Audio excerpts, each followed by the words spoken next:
قريت تغريده لحضرتك ايضا او على يعني بوست تقول انه المواقف المؤيده للسيد المالكي ما عادت ذات المواقف.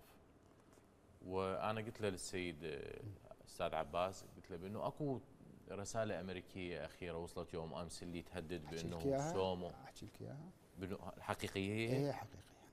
بعد ليش ما تظهر للعلن؟ الرساله اللي وصلت هي عمليه عقوبات شخصيه. لمن وصلت؟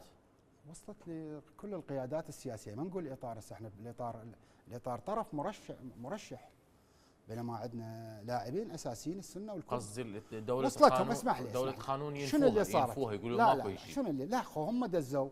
إيه؟ ليش ينفوها؟ وصلت الرساله، والرساله تحدث عن عقوبات، نفوها قالوا انه هذا القائم باعمال، هي بالعباره قائم باعمال السفاره الامريكيه يبالغ وما عنده راي، ولازم انه احنا بالنسبه لنا ناخذ الراي منين؟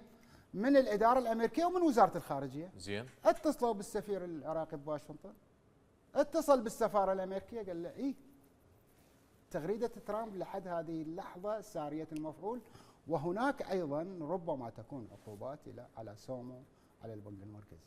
يعني سفير العراق هو الذي ارسل هذه المعلومات انه الموقف الامريكي ثابت لحد هذه اللحظه. زين.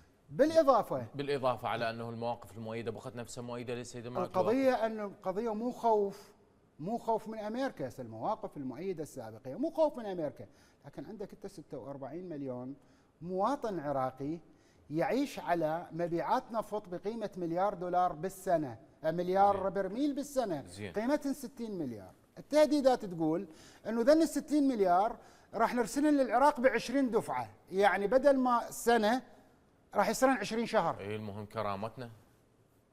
الكرامه ان تحافظ على بلدك، هاي كرامتك. يعني وانت اذا تخضع لترامب هذا تصير بوابه باشر عقبه يقول لك استاذ عصام هذا وزير الدفاع غيره، هذا وزير الداخليه غيره، فانتوا وين رايحين يعني؟ عزيزي احنا امام عالم ذو سياده امريكيه، ما دام انه انت ذو سياده امريكيه اقتصاديه، يعني امريكا ما راح تخسر هنا لتر بنزين. زين. بقرار، هذا قرار خلص، قرار ال20 شهر اللي ترسل لك مبيعات النفط المليار برميل اللي قيمتها 60 مليار دولار، زين. يعني راح يوصل لك 3 مليار بالشهر. القصه انه هناك شعب يعاني. اي شعب مبدئي ما يخالف.